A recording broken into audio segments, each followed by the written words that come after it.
ഓം ശ്രീ ഗണേശായ നമ. ഓം ശ്രീ ഗണേശ ശാരദാ ഗുരുഭ്യോ നമ. ഓം സദാശിവസമാരംഭാം ശങ്കരാചാര്യമധ്യമാം അസ്മദാചാര്യപര്യന്താം വന്ദേ ഗുരുപരമ്പരാം. ഓം ശിവം ശിവകരം ശാന്തം ശിവാത്മാനം ശിവോത്തമം ശിവമാർഗപ്രണേതാരം പ്രണതോസ്മി സദാശിവം. ഹര ഹര മഹാദേവ സർവമംഗളമാംഗല്യേ ശിവേ സർവാർത്ഥസാധികേ ശരണ്യേ ത്രംബകേ ഗൗരി നാരായണി നമോസ്തുതേ.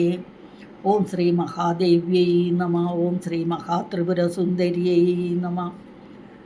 ഹരി ഓം. ശ്രീ ശങ്കരാചാര്യ വിരചിതം സൗന്ദര്യലഹരി സ്തോത്രമാണ് നമ്മൾ പഠിച്ചുകൊണ്ടിരിക്കുന്നത്. 7 ശ്ലോകങ്ങൾ പഠിച്ചു കഴിഞ്ഞു. ഇന്ന് 8ഉം 9ഉം എടുക്കാമെന്ന് ഉദ്ദേശിക്കുന്നു. എത്ര എടുക്കാൻ പറ്റുന്ന അത്ര എടുക്കാം. ശ്ലോകം 8ഉം 9ഉം വായിക്കാം. സുധാ സിന്ദോർമധ്യേ സുരവിടപിവാടി പരിവൃതേ മണിദ്വീപേ ദീപോപവനവതി ചിന്താമണിഗ്രഹേ. മണിദ്വീപേ നീപഹ ഉപവനൗ അപി വരുമ്പം നീപോപവനവതി എന്ന് വരും. ഔ പ്ലസ് ആ വരുമ്പോൾ അത് വായായി തീരുന്നു. അങ്ങനെ ശിവാകാരേ മഞ്ചേ പരമശിവപര്യങ്കനിലയാം ഭജന്തി ത്വാം ധന്യാഹ കതിചന ചിദാനന്ദലഹരീം. മഹീമൂലാധാരേ കമഭിമണിപൂരേ ഹുതവഹം സ്ഥിതം സ്വാധിഷ്ഠാനേ ഹൃദി മരുതമാകാശമുപരി. മനോഭിഭ്രൂമധ്യേ സകലമഭിഭിത്വാ കുലപഥം സഹസ്രാരേ പത്മേ സഹരഹസി പത്യാ വിഹരസേ. ഈ 2 ശ്ലോകവും കൂടി ആകുമ്പോൾ അർത്ഥം ശരിക്കും ഇതാവുള്ളൂ. അപ്പോൾ സുധാ സിന്ധോർ മധ്യേ സുരവിടപിവാടി പരിവൃതേ മണിദ്വീപേ നീപഹ ഉപവനൗ അതി നീപോപവനവതി ചിന്താമണിഗ്രഹേ.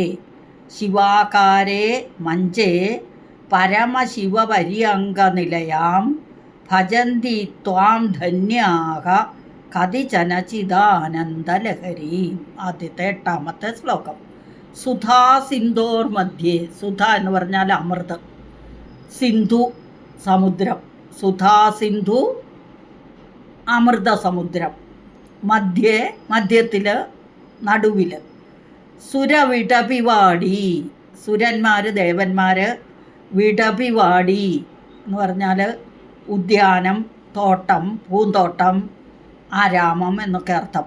വിടപി വാടി എന്നൊക്കെ പറഞ്ഞാൽ പൂന്തോട്ടം എന്നൊക്കെ അർത്ഥം.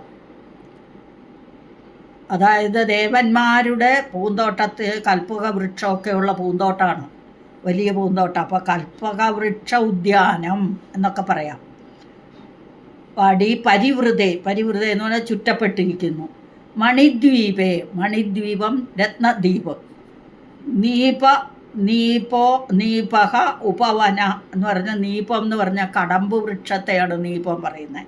അപ്പോൾ നീപ ഉപവനവതി എന്ന് പറഞ്ഞാൽ കടമ്പു വൃക്ഷത്തിൻ്റെ കൂട്ടം അല്ലേ. കടമ്പു വൃക്ഷങ്ങൾ കൊണ്ടുള്ള ഉദ്യാനം, കടമ്പു വൃക്ഷ ഉദ്യാനം. ചിന്താമണിഗ്രഹേ. ചിന്താമണി കൊണ്ടുള്ള വീട്. ദേവിയുടെ ഗ്രഹത്തിൻ്റെ പേരാണ് ചിന്താമണിഗ്രഹം. ചിന്താമണി എന്ന രത്നം കൊണ്ടുണ്ടാക്കിയ വീടാണ് ദേവിയുടെ ചിന്താമണിഗ്രഹേ. ശിവാകാരേ. ശിവാകാരേ എന്ന് പറഞ്ഞാൽ ശിവൻ, ബ്രഹ്മാവ്, വിഷ്ണു, രുദ്രൻ, ഈശ്വരൻ തുടങ്ങിയവർ ശിവാകാരേ എന്ന് പറഞ്ഞാൽ അവരെല്ലാവരും കൂടിയ മഞ്ചത്തിൽ. മഞ്ചം കട്ടിൽ എന്നും അർത്ഥമുണ്ട്, സിംഹാസനം എന്നർത്ഥമുണ്ട്, പിന്നെ കസേര, 4 കാലുള്ള കസേര, കട്ടിലെന്നാണ് മെയിൻ അർത്ഥം. അപ്പോൾ ശിവാകാരേ മഞ്ചേ എന്ന് പറഞ്ഞാൽ ബ്രഹ്മ, വിഷ്ണു, രുദ്രൻ, ഈശ്വരന്മാർ 4 കാലുകളായും സദാശിവൻ പരമശിവപര്യങ്കനിലയാം അതായത് ഈ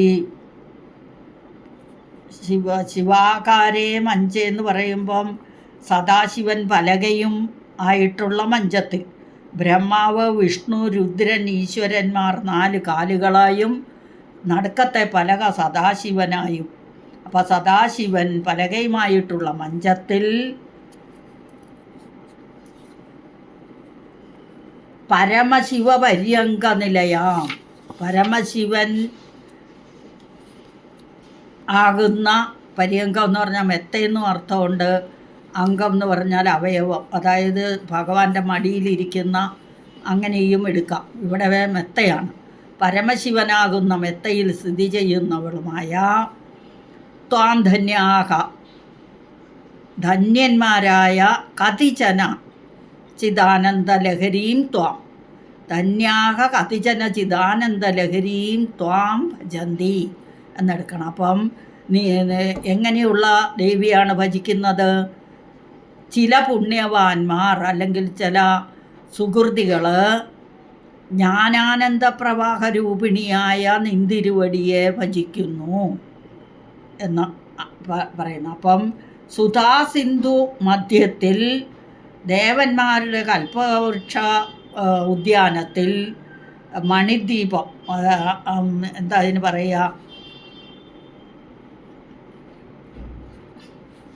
മണിദ്വീപം, രത്നദ്വീപ്, മണി എന്ന് പറഞ്ഞാൽ രത്നമാണല്ലോ. അപ്പം സുധാസിന്ധു മധ്യത്തിൽ അമൃതസമുദ്രത്തിൻ്റെ നടുവിൽ സുരവിടപിവാടി പരിവൃത കൽപ്പവൃക്ഷോദ്യാനത്താൽ ചുറ്റപ്പെട്ട രത്നദ്വീപിൽ നീപോപവനവധി കടമ്പ് വൃക്ഷങ്ങൾ കൊണ്ടുള്ള ആരാമത്തോടു കൂടിയ ചിന്താമണി ഗ്രഹത്തിൽ ശിവാകാരേ മഞ്ചേ ബ്രഹ്മവിഷ്ണു രുദ്രേശ്വരന്മാർ 4 കാലുകളായും സദാശിവൻ പലകയുമായുള്ള ആ മഞ്ചത്തിൽ കട്ടിലിൽ പരമശിവപര്യങ്ക നിലയാം, പരമശിവനാകുന്ന മെത്തയിൽ സ്ഥിതി ചെയ്യുന്നവളുമായ ഭജന്തി ഭജിക്കുന്നു. ത്വാം ധന്യാഹ കതിചന, ചില ധന്യാഹ പുണ്യവാന്മാർ, സുഹൃതികൾ എന്നൊക്കെ അർത്ഥം. ചിദാനന്ദ ലഹരി, ചിത്ത ആനന്ദം, ലഹരി ചിത്താനന്ദ, അതാണ് ജ്ഞാനാനന്ദ പ്രവാഹ രൂപിണിയായ ആ ചിദാനന്ദ ലഹരി എന്നുള്ളതിൻ്റെ അർത്ഥമാണ് ജ്ഞാനാനന്ദ പ്രവാഹ രൂപിണിയായ ദേവിയെ, ത്വാം അങ്ങയെ, നിന്തിരുവടിയെ ഭജിക്കുന്നു. ആര്? ചില പുണ്യവാന്മാർ.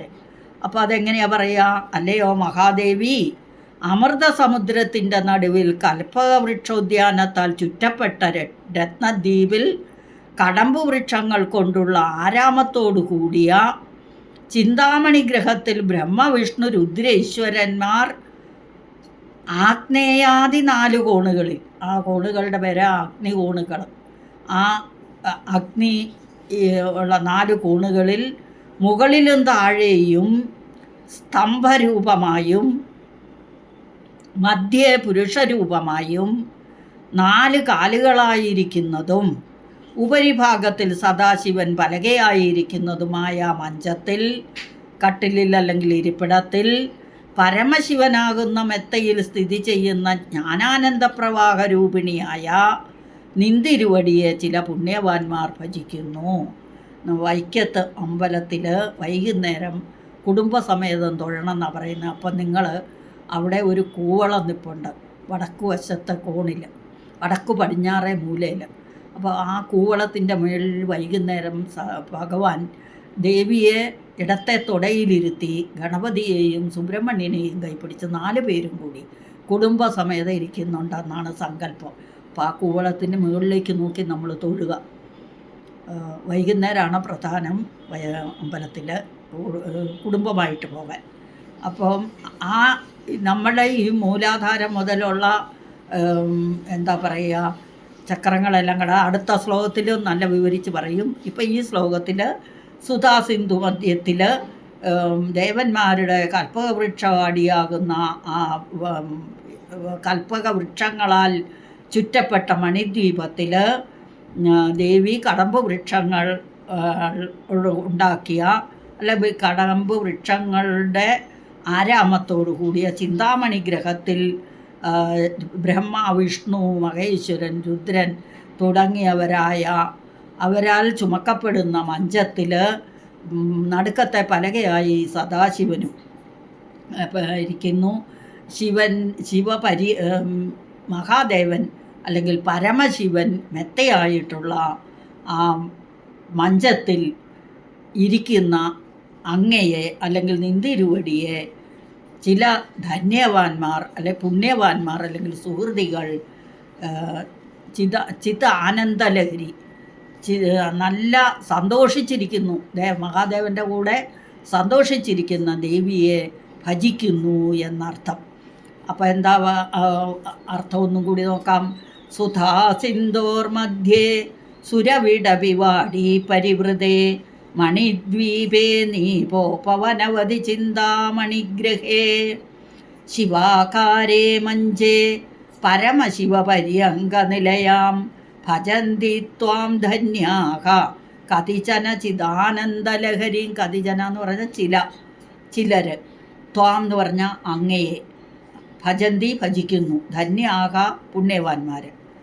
അപ്പം അല്ലയോ മഹാദേവി, അമൃതസമുദ്രത്തിൻ്റെ നടുവിൽ കൽപ്പവൃക്ഷ ഉദ്യാനത്തിൽ ചുറ്റപ്പെട്ട രത്നദ്വീപിൽ കടമ്പുവൃക്ഷങ്ങൾ കൊണ്ടുള്ള ആരാമത്തോടു കൂടിയ ചിന്താമണി ഗ്രഹത്തിൽ ബ്രഹ്മവിഷ്ണു രുദ്ര ഈശ്വരന്മാരാൽ ആഗ്നേയാദി 4 കോണുകളിൽ മുകളിലും താഴെയും സ്തംഭരൂപമായും മധ്യേ പുരുഷരൂപമായും 4 കാലുകളായിരിക്കുന്നതും ഉപരിഭാഗത്തിൽ സദാശിവൻ പലകയായിരിക്കുന്നതുമായ മഞ്ചത്തിൽ പരമശിവനാകുന്ന മെത്തയിൽ സ്ഥിതി ചെയ്യുന്ന ജ്ഞാനാനന്ദ പ്രവാഹരൂപിണിയായ നിന്തിരുവടിയെ ചില പുണ്യവാന്മാർ ഭജിക്കുന്നു എന്നീ ശ്ലോകത്തിൻ്റെ അർത്ഥം. ഇനി അടുത്ത ശ്ലോകം നോക്കാം. അത് രണ്ടും കൂടിയാണ് അർത്ഥം ഒന്നിച്ചാക്ച്വലി. അപ്പോൾ അടുത്ത ശ്ലോകം മഹീമൂലാധാരേ കമവിമണിപൂരേ ഹുതവഹം സ്ഥിതം സ്വാധിഷ്ഠാനേ ഹൃദി മരുതമാകാശമുപരി മനോഭിഭ്രൂമധ്യേ സകലമഭിഭിത്വാ കുലപഥം സഹസ്രാരേ പത്മേ സഹരഹസി പത്യാ വിഹരസേ.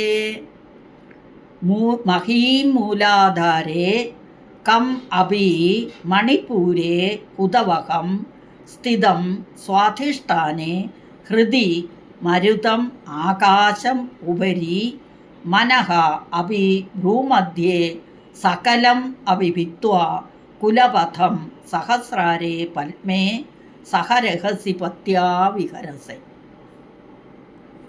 മഹീം, മഹി എന്ന് പറഞ്ഞാൽ ഭൂമിയുടെ പര്യായമാണ് മഹി. മഹീം ഭൂമി, മഹീം പൃഥ്വി തത്വമാണ് ഭൂമി. മൂലാധാരെ, നമ്മുടെ ശരീരത്തിൽ 6 ആധാരങ്ങളുണ്ട്. മൂലാധാരം, മണിപ്പൂരം, പിന്നെ സ്വാധിഷ്ഠാനം, ആജ്ഞാചക്രം, ഇങ്ങനെ 6 ഇതുണ്ട്. അതിൽ മൂലാധാരത്തിൽ കം അഭി, കം എന്ന് പറഞ്ഞാൽ മൂലാധാരത്തിൽ സർവ്വ ആധാരഭൂതമായ മൂലാധാര ചക്രത്തിൽ എന്നർത്ഥം. ചക്രത്തിൽ കം അഭി, കം എന്ന് പറഞ്ഞാൽ വെള്ളം, ജലം. അപ്പോൾ ജലതത്വത്തെയും കമഭി ജലതത്വത്തെയും മണിപൂരേ, മണിപ്പൂര ചക്രത്തിൽ ഹുതവഹം, ഹുതൻ എന്ന് പറഞ്ഞാൽ ഹുതവഹം എന്ന് പറഞ്ഞാൽ ഹുതത്തെ വഹിക്കുന്നവൻ. ഏതൊരുവനാണോ ഹുതത്തെ വഹിക്കുന്നത്, ഹുതം എന്ന് പറഞ്ഞാൽ നമ്മൾ യാഗം യജ്ഞമൊക്കെ ചെയ്യുമ്പോൾ അതിലേക്ക് യജ്ഞദ്രവ്യങ്ങൾ ഹോമിക്കില്ലേ, ആ ഹോമദ്രവ്യത്തെ വഹിച്ചു കൊണ്ടുപോയി ആർക്കൊക്കെയാണോ അത് കൊടുക്കേണ്ടത് വഹിച്ചു കൊണ്ടുപോയി കൊടുക്കുന്നത് കൊണ്ട് അഗ്നിദേവൻ്റെ പേരാണ് ഹുതവഹൻ. അപ്പോൾ ഹുതവഹം അത് അഗ്നിതത്വമാണ്. അപ്പോൾ അഗ്നിതത്വത്തെയും സ്ഥിതം, സ്ഥിതം എന്ന് പറഞ്ഞാൽ ഇരിക്കുന്ന, സ്വാധിഷ്ഠാനേ സ്വാധിഷ്ഠാനത്തിൽ, അത് ഒരു ചക്രമാണ് സ്വാധിഷ്ഠാന ചക്രം. ആ സ്വാധിഷ്ഠാന ചക്രത്തിൽ ഹൃദി, ഹൃദി എന്ന് പറഞ്ഞാൽ ഹൃദയം, നമ്മുടെ ഹൃദയ ആകാശം എന്നൊക്കെ പറയും. ഹൃദയാകാശത്തിലുള്ള അനാഹത ചക്രത്തിൽ, അനാഹതം എന്ന അടുത്ത ചക്രത്തിൽ മരുതം, മരുത്ത് വായുവാണ്. അപ്പം മരുതം വായുതത്വം, വായുതത്വത്തെയും ആകാശം, ആകാശം ആകാശതത്വം, ആകാശതത്വത്തെയും ഉപരി, ഉപരി എന്ന് പറഞ്ഞാൽ മുകളിൽ, മുകളിൽ വിശുദ്ധി ചക്രത്തിൽ, അതിൻ്റെ മുകളിൽ വിശുദ്ധി ചക്രമാണ്. വിശുദ്ധി ചക്രത്തിൽ മനഹാഭി, മനഹ എന്ന് പറഞ്ഞാൽ മനസ്സ്, മനസ്തത്വത്തെയും ഭ്രൂമധ്യേ, ഭ്രൂ എന്ന് പറഞ്ഞാൽ പുരികക്കൊടികൾ, അപ്പം പുരികക്കൊടികളുടെ മധ്യത്തിൽ നമ്മൾ പൊട്ട് തൊടുന്ന ആ സ്ഥലം, അതാണ് ഭ്രൂമധ്യത്തിൽ. അത് ആജ്ഞാചക്രമാണ് അവിടെയുള്ളത്. ആ ആജ്ഞാചക്രത്തിൽ സകലമഭി, അതായത് സകലം മുഴുവനും, സമസ്തമായ അതിനെ എല്ലാം, ഈ എല്ലാത്തിനെയും ഭിത്വ എന്ന് പറഞ്ഞാൽ ഭേദിക്കുക, വെട്ടുക, ഇളക്കുക, പൊളിക്കുക, പൊട്ടിക്കുക എന്നൊക്കെ അർത്ഥം. ഭേദിച്ചിട്ട്, പിളർന്നിട്ട്, കുളപഥം, ഇവിടെ കുളപഥം എന്ന് പറയുന്ന കൗളമാർഗത്തെയാണ്. കൗളമാർഗം എന്ന് പറയുന്ന ഒരു രീതിയുണ്ടല്ലോ, ദേവിയെ പൂജിക്കുന്ന ഒരു രീതി, ആ കൗളമാർഗ രീതി, അതിനെയാണ് കുളപഥം എന്ന് പറഞ്ഞത്. അപ്പോൾ സുഷുപ്നാമാർഗം എന്നർത്ഥം. ആ സുഷുപ്നാമാർഗത്തെ സഹസ്രാരേ പത്മേ, സഹസ്രം എന്ന് പറഞ്ഞാൽ 1000, സഹസ്രാരേ പത്മ എന്ന് പറഞ്ഞാലോ 1000 ഇതളുകളുള്ള പത്മം, താമര, 1000 ഇതളുകളുള്ള താമരപ്പൂവിൽ സഹ എന്ന് പറഞ്ഞാൽ കൂടെ, ആരുടെ കൂടെ? പത്യ എന്ന് പറഞ്ഞാൽ പതിയോടുകൂടെ. ആരാ പതി? മഹാദേവൻ അല്ലേ? രഹസ്യ വിഹരസെ, രഹസ്യമായി വിജനത്തിൽ, വിഹരസെ വിഹരിക്കുന്നു, കളിക്കുന്നു എന്നർത്ഥം. അപ്പം ഈ ശ്ലോകത്തിൻ്റെ അർത്ഥം മഹീം മൂലാധാരേ കമഭിമണിപൂരേ ഹുതവഹം സ്ഥിതം സ്വാധിഷ്ഠാനേ ഹൃദിമരുതം ആകാശമുപരി മനോഭിഭ്രൂമധ്യേ സകലമഭിവിത്വാ കുലപഥം സഹസ്രാരേ പത്മേ സഹരഹസി പത്യാ വിഹരസെ. ഇവിടെ ആദ്യത്തെ ശ്ലോകത്തിൽ നമ്മൾ സൃഷ്ടിസ്ഥിതി സംഹാരത്തെ പറ്റിയാണ് പറഞ്ഞത് അല്ലേ? സുധാ സിന്ധോർ മധ്യേ സുരവിട വിവാടി പരിവൃത എന്നൊക്കെ പറഞ്ഞ്, അതായത് പഞ്ചസൃഷ്ടികൾ. സൃഷ്ടി ബ്രഹ്മാവ് നടത്തുന്നു, സ്ഥിതി മഹാവിഷ്ണു നടത്തുന്നു, സംഹാരം ഈശ്വരൻ നടത്തുന്നു. ഇവരെല്ലാവരും അവരുടെയും അനുഗ്രഹം കൊണ്ടാണ്. ഇനി ഈ 2 ശ്ലോകം കൂടി അതുകൊണ്ടാണ് ഒന്നിച്ച് പറഞ്ഞത്, ദേവിയുടെ അനുഗ്രഹം. അപ്പം നമ്മുടെ 6 ആധാരങ്ങൾ, നമ്മുടെ ശരീരത്തിൽ 6 ആധാരങ്ങളുള്ളതുപോലെ പ്രകൃതിയിലും അല്ലെങ്കിൽ പ്രപഞ്ചത്തിനും 6 ആധാരങ്ങളുണ്ട്. അപ്പോൾ ഇവിടെ മഹി എന്ന് പറഞ്ഞത് ഭൂമിയാണ്. ഭൂമി പൃഥ്വി തത്വത്തെയും മൂലാധാരത്തിൽ, സർവാധാരഭൂതമായ മൂലാധാര ചക്രത്തിൽ ജലതത്വത്തെയും, മണിപ്പൂരാബ്ദത്തിലും മണിപ്പൂര ചക്രത്തിൽ അഗ്നിതത്വത്തെയും സ്ഥിതം ഇരിക്കുന്ന സ്വാധിഷ്ഠാന ചക്രത്തിൽ, ഹൃദയാകാശത്തിലുള്ള അനാഹത ചക്രത്തിൽ വായുതത്വത്തെയും ആകാശതത്വത്തെയും, മുകളിൽ വിശുദ്ധി ചക്രത്തിൽ മനസ്തത്വത്തെയും, ഭ്രൂമധ്യത്തിൽ ആജ്ഞാചക്രത്തിൽ സമസ്തമായ സമസ്തമായ ഭിത്വ ഭേദിച്ചിട്ട് കുളപഥത്തെ, സുഷുപ്നാമാർഗത്തെ, 1000 ഇതളുകളുള്ള താമരപ്പൂവിൽ കൂടി പത്യാവിഹരസ, പതി എന്ന് പറഞ്ഞാൽ ഭർത്താവ്, ഭർത്താവിനോട് കൂടെ, സഹ എന്നുള്ളതുകൊണ്ട് കൂടി, അപ്പം ഭർത്താവിനോട് കൂടി രഹസ്യ എന്ന് പറഞ്ഞാൽ രഹസ്യമായിട്ട് വിജനത്തിൽ വിഹരസെ കളിക്കുന്നു. പലയോ സമയ എന്ന ചന്ദ്രകലാശക്തി രൂപിണി നിന്തിരുവടി സർവാധാരഭൂതമായ മൂലാധാര ചക്രത്തിൽ പൃഥ്വി തത്വത്തെയും, മണിപ്പൂര ചക്രത്തിൽ ജലതത്വത്തെയും, സ്വാധിഷ്ഠാന ചക്രത്തിൽ അഗ്നിതത്വത്തെയും, അനാഹത ചക്രത്തിൽ വായുതത്വത്തെയും, അതിനു മുകളിൽ വിശുദ്ധി ചക്രത്തിൽ ആകാശതത്വത്തെയും, ഭ്രൂമധ്യത്തിൽ ആജ്ഞാചക്രത്തിൽ മനസ്തത്വത്തെയും, ഇങ്ങനെ സുഷുപ്നാമാർഗത്തെ മുഴുവനും ഭേദിച്ച് സഹസ്രാരപത്മത്തിൽ വിജനത്തിൽ പതിയായ സദാശിവനോടുകൂടി ക്രീഡിക്കുന്ന അല്ലയോ ദേവി. അപ്പോൾ കുണ്ടലിനി ശക്തി 6 ആധാരങ്ങളെയും 25 തത്വങ്ങളെയും കടന്ന് സഹസ്രദള പത്മത്തിൽ സ്ഥിതി ചെയ്യുന്ന പതിയായ പരമശിവനോടുകൂടി ക്രീഡിക്കുന്ന അവസ്ഥയാണ് ഈ ശ്ലോകം കൊണ്ട് പറയുന്നത്. അപ്പം നമ്മളുടെ ശരീരത്തിന് 6 ആധാരങ്ങളുള്ളത്, പ്രപഞ്ചത്തിനും ബ്രഹ്മാണ്ടത്തിനും ആ 6 തത്വങ്ങളുമുണ്ട്. അപ്പോൾ ഈ 26 തത്വങ്ങളെ കൊണ്ടാണ് നമ്മൾ സൃഷ്ടിസ്ഥിതി സംഹാരങ്ങൾ ഭഗവാൻ നടത്തുന്നത് എന്ന്, ദേവി നടത്തുന്നതെന്ന് അർത്ഥം. ഇവിടെ നമ്മുടെ വൈക്കത്തപ്പൻ്റെ കീർത്തനത്തിൽ നമ്മൾ പറയില്ലേ, പടിയാറും കടന്ന് അവിടെ ചെല്ലുമ്പോൾ ശിവനെ കാണാമേ ശിവശംഭോ, ശിവശംഭോ ശംഭോ ശിവശംഭോ ശംഭോ, ശിവശംഭോ ശംഭോ ശിവശംഭോ എന്ന് നരനായി ഇങ്ങനെ ജനിച്ചു ഭൂമിയിൽ നിന്നൊരു കീർത്തനമുണ്ട്. അതിനകത്ത് പറയുന്നതാണ് പടിയാറും കടന്ന് അവിടെ ചെല്ലുമ്പോൾ ശിവനെ കാണാമെന്ന്. ഈ 6 പടി എന്ന് പറയുന്ന വൈക്കത്തമ്പലത്തിൻ്റെ ശ്രീകോവിലേക്കുള്ള ഈ 6 പടിയെ നമ്മളുടെ 6 ചക്രങ്ങളായി ഒന്നിച്ചിട്ട ഷഡാധാരം മുതൽ ആജ്ഞാചക്രം വരെയുള്ള ഇതാണ് അതുകൊണ്ട് ഉദ്ദേശിക്കുന്നത്. അപ്പോൾ ഈ 6 പടിയും കടക്കണമെങ്കിൽ സാധാരണക്കാരെ കൊണ്ട് പറ്റുമോ? നമ്മളെ കൊണ്ടൊന്നും പറ്റത്തില്ല. യോഗികളെ കൊണ്ടേ പറ്റുള്ളൂ. ഇന്ദ്രിയങ്ങളെയൊക്കെ നിയന്ത്രിച്ച് എല്ലായിടത്തും ഉള്ള തടസ്സങ്ങളെയൊക്കെ പൊട്ടിച്ച് 6ാമത്തെ ചക്രമായ സഹസ്രാരദള പത്മത്തിൽ അവിടെ ശിവനിരിപ്പുണ്ട്. ശിവൻ്റെ അടുത്തേക്ക് ദേവി ചെല്ലുന്നു. അവിടെ ദേവിയും ശിവനും കൂടി മേളിക്കുന്നു എന്നാണ് അർത്ഥം. അപ്പോൾ ഇത് വിവരിക്കാൻ പറയുകയാണെങ്കിൽ നമുക്കൊന്നും വിവരിക്കാനൊന്നും പറ്റത്തില്ല. ഇതൊക്കെ ഭയങ്കര ഇതായിട്ടുള്ള കാര്യമാണ്.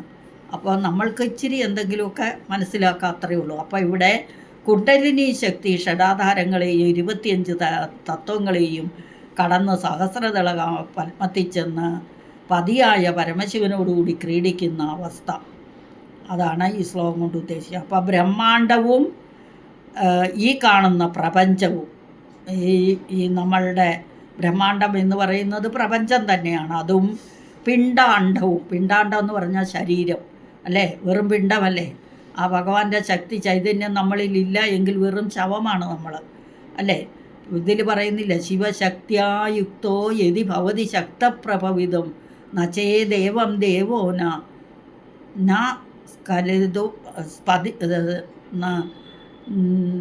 സ്പന്ദിതുമപി, അത് സ്പന്ദിക്കാൻ പോലും, അതായത് ദേവിയുടെ അനുഗ്രഹമില്ലെങ്കിൽ, ദേവി കൂടെ ഇല്ലെങ്കിൽ മഹാദേവനൊന്ന് ചലിക്കാൻ പോലും സ്പന്ദിക്കാൻ പോലും സാധിക്കില്ല എന്നുള്ള ശ്ലോകം അത് തന്നെ. അപ്പോൾ ദേവി ഈ പിണ്ടാണ്ടവും ഈ ശരീരവും തമ്മിൽ സൃഷ്ടിയെന്നും വൃഷ്ടിയെന്നുമുള്ള വ്യത്യാസമല്ലാതെ വേറെ യാതൊരു വ്യത്യാസവുമില്ല, ഒരു ഭേദവുമില്ല എന്ന് പറയുന്നു. അപ്പോൾ ബ്രഹ്മാണ്ടത്തിലുള്ള സമസ്ത ശക്തികളും പിണ്ടാണ്ടത്തിലും അന്തർഭവിച്ചിട്ടുണ്ട് എന്നാണ് പറയുന്നത്. അപ്പം ബ്രഹ്മാണ്ടവും പിണ്ടാണ്ടവും ഒന്നുപോലെ ഈ 25 ആത്മകങ്ങളാകുന്നു എന്ന് പറയുന്നു അല്ലേ. പൃഥ്വി തത്വത്തിൻ്റെ ഇത് ജലം അല്ലേ, അഗ്നി, വായു, ആകാശം, ശബ്ദം, സ്പർശം, രൂപം, രസം, ഗന്ധം, ഇതിൻ്റെയൊക്കെ തന്മാത്രകളാണ് അതൊക്കെ. ഇതെല്ലാം ത്വക്ക്, ചക്ഷുഷ്, ശ്രോത്രം, ജിഹ്വ, ഘ്രാണം, വാക്ക്, പാണി, പാദം, വായു, ഉപസ്ഥം, മനസ്സ്, മായ, ശുദ്ധവിദ്യ, മഹേശ്വരൻ, സദാശിവൻ, ഇവയാവുന്നു 26 ഇത്. അപ്പോൾ എന്തൊക്കെയാണത്? പൃഥ്വി തത്വം എന്ന് പറഞ്ഞാൽ ജലതത്വം, ജലമാണ്. അഗ്നിതത്വം, വായുതത്വം, ആകാശതത്വം, ശബ്ദം, ഇവയുടെയൊക്കെ തന്മാത്രയാണ് ആകാശ. ശബ്ദം, സ്പർശം, രൂപം, രസം. സ്പർശം ആ ത്വക്കാണ് സ്പർശത്തിൻ്റെ ഇത് എന്താ പറയുക, നമ്മുടെ ഇന്ദ്രിയം. അപ്പം രൂപം കാണുന്നത് കണ്ണുകൊണ്ട്, രസം രുചിക്കുന്ന നാവുകൊണ്ട്, ഗന്ധം അറിയുന്നത് മൂക്കുകൊണ്ട്, പിന്നെ ചക്ഷുഷ് കണ്ണാണ്, ത്വക്ക് ആണ് നമ്മൾ സ്പർശിച്ചറിയുന്നത്, ശ്രോത്രം ചെവിയാണ്, ജിഹ്വ നാക്കാണ്, ഘ്രാണം മൂക്കാണ്, പിന്നെ വാക്കെന്ന് പറഞ്ഞാൽ നാവ് തന്നെയാണത്.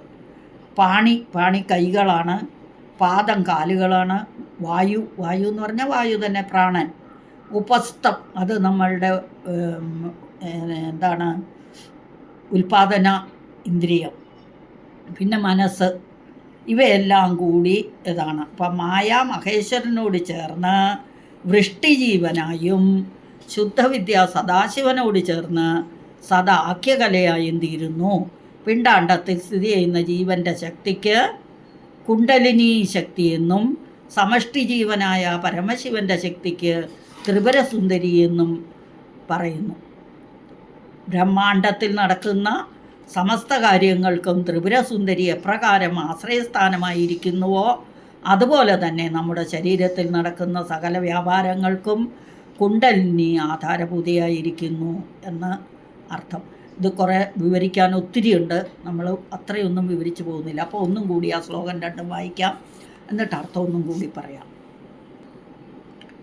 സുധാ സിന്ധോർമധ്യേ സുരവിടവിവാടി പരിവൃതേ മണിദ്വീപേ നീപോപവനവധി ചിന്താമണിഗ്രഹേ ശിവാകാരേ മഞ്ചേ പരമശിവപര്യങ്കനിലയാം ഭജന്തി ത്വാം ധന്യാഹ കതിചന ചിദാനന്ദലഹരീം. അതിൻ്റെ അർത്ഥം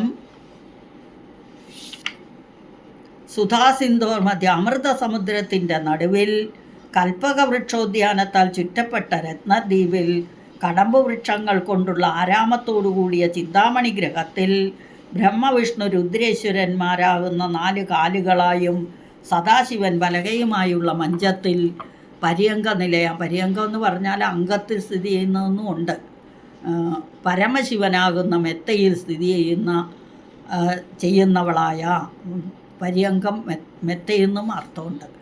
അപ്പം ഭജിക്കുന്നു ത്വാം ധന്യാഗതിജന, ചില പുണ്യവാന്മാർ നിന്തിരുവടിയെ ജ്ഞാനാനന്ദ പ്രവാഹരൂപിണിയായ നിന്തിരുവടിയെ ഭജിക്കുന്നു എന്ന് അർത്ഥം. അല്ലയോ മഹാദേവി, അമൃതസമുദ്രത്തിൻ്റെ നടുവിൽ കൽപ്പവൃക്ഷോദ്യാനത്താൽ ചുറ്റപ്പെട്ട രത്നദ്വീപിൽ കടമ്പുവൃക്ഷങ്ങൾ കൊണ്ടുള്ള ആരാമത്തോടുകൂടിയ ചിന്താമണി ഗ്രഹത്തിൽ ബ്രഹ്മവിഷ്ണു രുദ്രേശ്വരന്മാർ ആഗ്നേയാദി 4 കോണുകളിൽ മുകളിലും താഴെയുമായി സ്തംഭരൂപമായും മധ്യ പുരുഷരൂപമായും 4 കാലുകളായിരിക്കുന്നതും ഉപരിഭാഗത്തിൽ സദാശിവൻ പലകയായി തീർന്നിരിക്കുന്നതുമായ മഞ്ചത്തിൽ പരമശിവനാകുന്ന മെത്തയിൽ സ്ഥിതി ചെയ്യുന്ന ജ്ഞാനാനന്ദ പ്രവാഹരൂപിണിയായ നിന്തിരുവിടിയെ ചില പുണ്യവാന്മാർ ഭജിക്കുന്നു എന്നർത്ഥം. അടുത്ത ശ്ലോകം. മഹീമൂലാധാരേ കമവിപണിപൂരേ ഹുതവഹം സ്ഥിതം സ്വാധിഷ്ഠാനേ ഹൃദിമരുതമാകാശമുപരി മനോഭിഭ്രൂമധ്യേ സകലമഭിഭിത്വാ കുലപഥം സഹസ്രാരേ പത്മേ സഹരഹസി പത്യാ വിഹരസേ.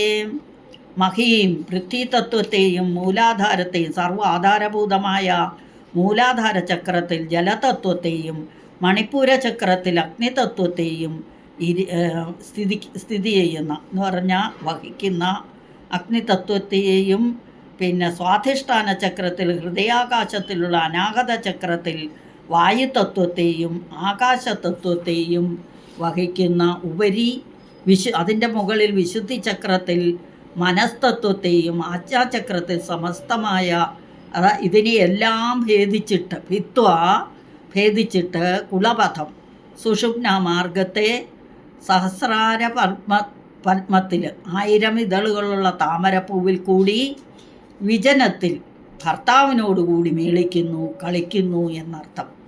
വിഹരസേ എന്ന് പറഞ്ഞാൽ കളിക്കുക, ക്രീഡിക്കുക എന്നൊക്കെ അർത്ഥം. അപ്പം അല്ലയോ സമയ എന്ന ചന്ദ്രകലാശക്തി രൂപിണി നിന്തിരുവടി സർവാധാരഭൂതമായ മൂലാധാര ചക്രത്തിൽ പൃഥ്വിതത്വത്തെയും മണിപ്പൂര ചക്രത്തിൽ ജലതത്വത്തെയും സ്വാധിഷ്ഠാന ചക്രത്തിൽ അഗ്നിതത്വത്തെയും അനാഹത ചക്രത്തിൽ വായുതത്വത്തെയും അതിനു മുകളിൽ വിശുദ്ധി ചക്രത്തിൽ ആകാശതത്വത്തെയും ഭ്രൂമധ്യത്തിലുള്ള ആജ്ഞാചക്രത്തിൽ മനസ്തത്വത്തെയും സുഷുപ്നാ മാർഗത്തെ മുഴുവനും ഭേദിച്ച് സഹസ്രാര പത്മത്തിൽ വിജനത്തിൽ സ്ഥിതി ചെയ്യുന്ന പതിയായ സദാശിവനോടുകൂടി ക്രീഡിക്കുന്നു. സഹ എന്ന് പറഞ്ഞാൽ കൂടി, പതിയോടുകൂടി, ഭർത്താവിനോടുകൂടി ക്രീഡിക്കുന്നു എന്ന് പറഞ്ഞു. ഇവിടെ നമ്മൾ ഈ ശ്ലോകങ്ങൾ ഇതെല്ലാം ലളിതാ സഹസ്രനാമത്തിൽ മൂലാധാരം 6 ആധാരങ്ങളെപ്പറ്റിയും നമ്മൾ നല്ല വിശദീകരിച്ച് പഠിച്ചിട്ടുണ്ട്. അതുകൊണ്ട് ഇതിൽ ഒന്നും വിവരിക്കേണ്ട ആവശ്യമില്ല, നിങ്ങൾക്കറിയാം. അപ്പോൾ അടുത്ത ക്ലാസ്സിൽ വരും വരേക്കും ഹരി ഓം അമേ നാരായണ. സകലം ശ്രീദേവ്യാർപ്പണമസ്തു. അപരാധ സഹസ്രാണി ക്രിയന്തേ ഹർനിശമ്മയാ ദാസോയമിതി മാമത്വാ ക്ഷമസ്വ പരമേശ്വരി. ആവാഹനം ന ജാനാമി വിസർജനം പൂജാം ചൈവ ന ജാനാമി ക്ഷമ്യതാം പരമേശ്വരി. കായേന വാചാ മനസേന്ദ്രിയർവാ ബുദ്ധ്യാത്മനാ വാ പ്രകൃതേ സ്വഭാവാത് കരോമി യദ്യത് സകലം പരസ്മൈ നാരായണായേതി സമർപ്പയാമി. ശ്രീനാരായണായേതി സമർപ്പയാമി. ഹരി ഓം.